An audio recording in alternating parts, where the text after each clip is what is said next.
Hello, friends, and welcome back to the Doing What Matters podcast. I'm your host, Teresa McCloy, and we have been in a little short series that we're doing, actually just walking you through the components of the real life process. If you're not familiar with the real life process, many times we call it a modern day rule of life. And it's this idea of creating a life that you want to live. And we often say here on the podcast with you as listeners, it's that life that is rooted in rest, not rush. And having a framework around that is so helpful. I have asked Erica Vinson, who's been my co host now for a while, to really sit in the guest seat through this series and just come in as a guest and let me pick her brain as one of our coaches who's probably coached the most with the process besides me. Welcome in, Erica. Thank you. It's fun to be on this side of the mic. Yeah, she's on this side. I just asked her to sit in a different seat, really from that idea of the experiences that you've had as you've walked with so many people through creating their rule of life or life management system, all the things that we say to bring their life together and really build it from the bottom up, the real self, the real life, the real work, the knowing of self. But what's interesting about the component that I want to talk about today, which is the third part of the process, we call it real life time. And it is this idea of creating a framework to order our calendar so that each day matters and becomes an extraordinary day. Now, that sounds like a big, lofty kind of goal for this component. But you and I both know in the work that we've been doing as coaches now for several years that one of the big pain points that people come with is their calendar. I love this component. It is one of the most vulnerable places that we meet people because they're in a frenzy and they're like, I'm spinning so many plates. I'm so busy. I have all of these things. And then when you get to the heart of it and listen for just a few minutes, the tears start and you recognize that they are noticing that the people in their life really aren't getting the best of them and they're not able to even be present and slow down. So it's a huge pain point, and it's a point that I think this component allows us to have a lot of empathy and go, okay, there's actually something that we can do about this so that you can be more of who you want to be. It's one of the things that clients most often come and say, this is happening, I'm noticing it, and I need help. I would agree. And even in my own story, this is the pain point I was feeling first, the overwhelm, the busyness, the I'm doing too much. And when we really take a breath and sit and slow down and look at the why am I doing too much? So many times underneath that is a discontentment and a longing or a lot of painful things that might be going on in relationships, or you're actually receiving a lot of kudos for the work you're doing and fear of failure. There's so many things that go into why we feel so busy, Mm. why we think we're so busy, and why we're feeling in our body so busy. So, this is a big one. It's not one that I always tell clients, we're not going to solve this in a day because there's so much story underneath it. In our culture, in our world, we've been sold this kind of bill of goods of just read a great book about time management or try my formula, it will work better. One of the things that I want our listeners to hear, and I know you and I both feel passionate, this component is not just a way to manage your time and schedule your time. You really do need to take some bigger looks at things. And I think that we are falsely invited to think that we can achieve balance. That's a big buzz phrase, life work balance. And I'm not going to say you may believe that balance is a really important thing for you. I've been on a balance beam and there's constant movement. We've been on a teeter totter maybe as a child, but when you add one thing, I love even thinking about there's an illustration in leadership about a baby mobile, and it's if one thing gets shifted on the mobile, even if it's a good thing that we hang on there, something has to shift for it to really get back into harmony because there are going to be those the highs and the lows. I know you love music. And so there's those all kinds of different notes that go into making a beautiful experience. How can I maybe add in a different melody or a different rhythm that helps me to have more harmony in a way that I want to experience life? And that word, stewarding time, is a word that I've really shifted to even since writing this in the book. It just feels truer to me as to what we're doing. We're stewarding our time and we're choosing in a pre-deciding way as much as possible. The more things that we can pre-decide and put into repeatable patterns, habits, rhythms, whatever language you like to use, the more things we can get that happen in the same way, same time, big rocks type of things. The words that we use in the book uh, are the word of time blocking. And we have clients that have resistance to that, and we can talk about that a little bit. But it's that idea that I'm going to pre decide this block of time is for this purpose. And in this 90 days, that purpose is going to be this. And then we do this whole getting up on a balcony type of look. We'll talk about that in the next episode to relook at, do I want to keep doing that in this 90 days, or is there something new I want to do there? It's for a short period of time, but speak a little bit to this idea of even what those blocks are, how we identify those, and then we'll unpack that from there. But how do we identify those particular blocks? They all four start with the letter P. And when we think about these blocks, we're talking about a present block, which is really about self care and soul care. We're talking about a people block, which is those life giving. And that's a really important term when we start to think about it. Not that we don't spend times in life draining moments, but we want to be paying attention to who are the people that are life giving and are pouring in and you're pouring in and that you want to have connection with. And then there's the project block, putting those action steps, that very intentional direction and steps that we've given towards what we want to move forward in our projects for the 90 days. And then the prep block, which is just those daily, ordinary tasks, appointments, meetings, emails, those types of things that just need to get done. And we just give them a name because it helps to honor and it helps us to know too. I love what you said. We can look at time blocking and go, oh, that's too restrictive. And I have a client one time that we did a whole coaching session and the freedom at the end came when they just said, I can plan in pencil. And it was like they could honor that those four things belonged, but they weren't bound to, because you can move them around as time as it needs. You and I have both noticed too when we've worked with clients in this area, whether it's in groups or individual sessions, that one of the things is having people realize they are doing so many of these things already. Mm. They come, they go, I'm so busy, I can't fit anything else in. I never have time for me. I never have time to do the things I want to do. And then I'll say, tell me about your day. What's it look like? I get up and I go to the gym in the morning and I do this. And I'm like, okay, that's a present block. You're being present to your self care.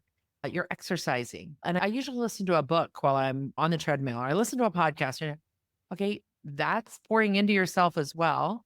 Oh, okay. And then they'll go, my spouse and I always go out on a date, or I always take my significant other on a date on Friday night. Okay, that's a people block. Or Sunday lunch is always at my parents' house. Okay, that's a people block. Once they give them names and they can see that, probably the biggest one we don't see many times in people's calendars is project blocks. And we can unpack that a little bit. They're spending all of their time in the urgent of prep blocks. And once they narrow those down to 30 or 45 minutes, a couple of times a day, 3 times a day, I would say that's 90 minutes or 2 hours of your day that you're doing the stuff of life, the task that we Yeah. call them. The other thing that I think we've both seen, and maybe you could talk about this a little bit, is that those first two blocks are really your own self. They're very relational Hmm. and the people that we care about. And I think they're probably the two that are most dismissed or maybe We don't give ourselves permission because it's like, I have to do this. Whether you have a 9 to 5 job that you go to, when I was a teacher, my days were very scheduled. And so time blocking can still work in that. When I moved to coaching, I had all this white space where I was really going, okay, as an entrepreneur, how do I really give purpose to my time? And that's where even coming in here and going, this people block too is really important. You and I have sat with companies and leaders that they are high productivity, their teams are just really successful. And you say, okay, pull out your phone. Tell me a little bit about what matters and what's on your calendar. And they just well up with tears because they're like, I don't even have my kids that I want to be spending time with. It can often be those are the things that it's important because if we don't do those things, then our work suffers. We don't have good rhythms. We're living out of reaction. And if we bring those to the surface, I think there is an order about the blocks that's There intentional, even is. with what you Right. wrote. I've used the illustration. Most people have heard that illustration of filling the jar. And if you even think of the calendar like a container that you're filling, what do you want to put in first that are the big important things? And when we talk to people, it always is what matters to you. Oh, my family, where are they at on your calendar? Do people feel like I shouldn't have to put them on my calendar? Actually, you Yeah. do have to pre-decide. I use Google, I use a digital calendar, and every Friday night it's blocked out in big red letters, date night. That's the beginning of my weekend is connection with my husband. And that leads into a whole way that my weekend plays out. Usually my Saturdays don't have anything on them. That's my day of renewal. And Sundays is my day of rest. And then it starts back in again. But it's a rhythm that my body is used to, that my brain is used to, that I know relationally works well for me and connection. And we have other times that we're connecting. I've been reading a book actually for the last week or so. I won't even name the book because I'm not going to say bad things about it, but it is a business time management book. It saddens me, even though the book is great. And I know that the topic, he's very niche down about this idea of getting your time back.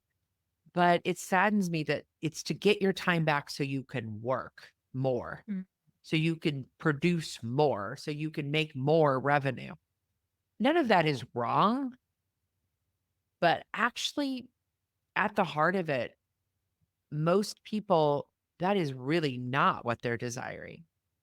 They're really desiring more time with those they love, more time in their spiritual walk, in their journey, in their growth and development, and to relax on their back porch or whatever it might be. When we talk about stewarding our time, we're saying make time for claim time. Well, I won't say make time. You can't make time.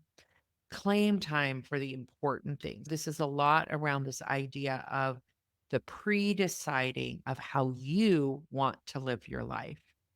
Yeah, it's really boundaries work. And Lisa Yes. Turker says boundaries are a good idea because they're God's idea. And even as we steward our time, to know that I can be fully present at a lunch with a friend because I know that I have a prep block that I'm going to check my email and I'm going to get back to that person who asked me a question. But we do ourselves a disservice because of the convenience, I think, of notifications that we're available all the time. And so we go, oh, where did the time go? Because I'm constantly being distracted away from my project that I'm working on because I need to attend to the urgent. And when we allow ourselves, I do 3 prep blocks a day, beginning of day, right after lunch, at the end of the day to close my day. That was something even, how do you bring closure to your day so it Mhm. doesn't just keep going with work? And you can allow yourself to have permission. And so those prep blocks are key.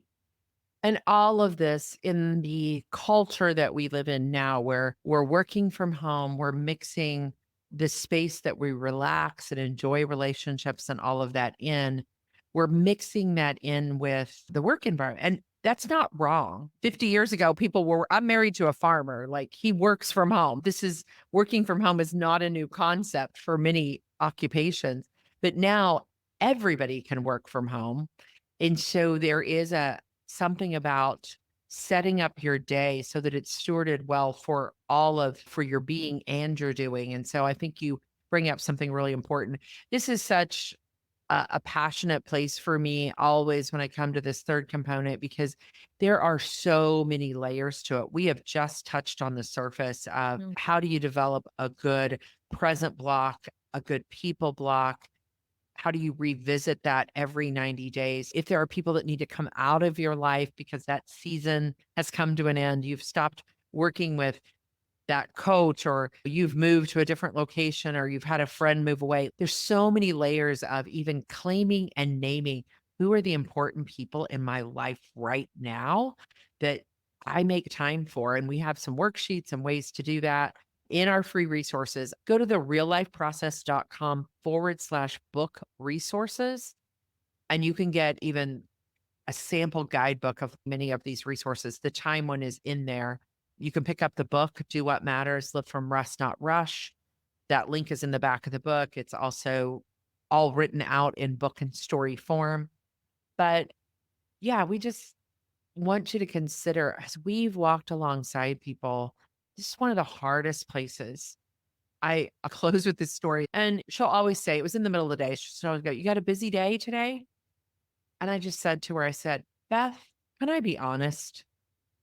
When you ask me that question, I really hate the word busy." And she just laughed. And I said, "And here's why."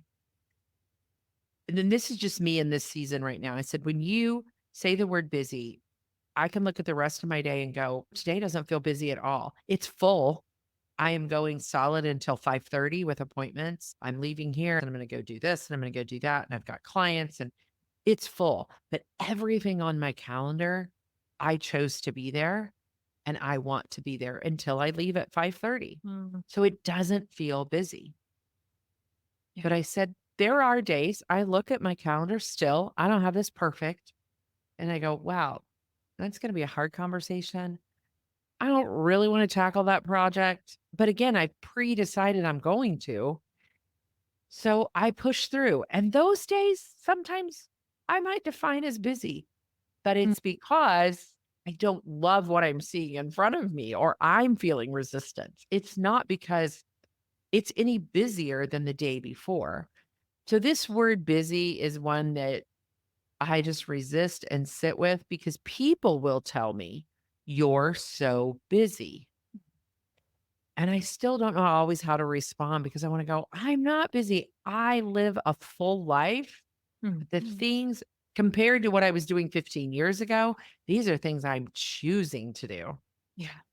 It is different, and I would just say, if you resonate with even what you're just sharing, Teresa, and going, "Oh, that's me," and maybe I notice that I say that all the time, or people say that to me, and I have resistance about it, or how do I feel about that?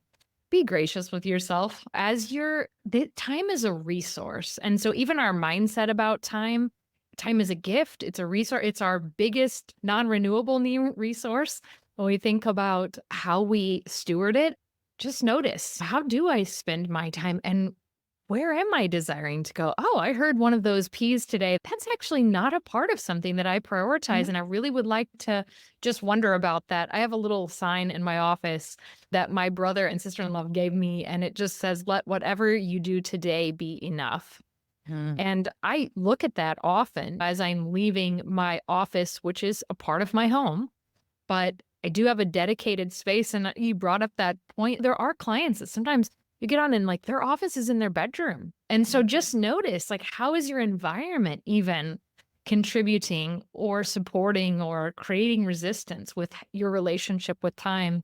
Time is a gift, and we'd love to be here to support this journey with you. You For mentioned some great sure. resources for sure. It ties back to the needs and the values and how you're wired in your personality and what is life giving and what is not. And just being able sometimes to sit with a coach and name those things. If you ever want to talk, we have coaches that have been certified and trained in this content that are more than happy to talk with you and meet with you. They're on our website, they're listed, they've been through our certification, they've worked with this material, and they're living it out. I just can't say enough about our coaches that walk this process just like you and I do. Reach out if this resonates and you want more support in those ways. Again, we'd love to do that with you. This so resonates with what we talk about at the end of every podcast. in the quote that I always say. And that quote really came from this idea of me viewing time differently, and that it's the moments that we're looking for. It's the memories. It's all of those things when we look at this third component of time. So we just want to remind you that every ordinary day has an extraordinary moment in it. You just have to look for them and make space for them through the idea of, yeah, having real life time and how you value it. Erica, thanks for having the conversation. It's always good hearing how you lean into these components in your own life and in the work that you do with others. So thank you, my friend. We look forward to wrapping up the process next week.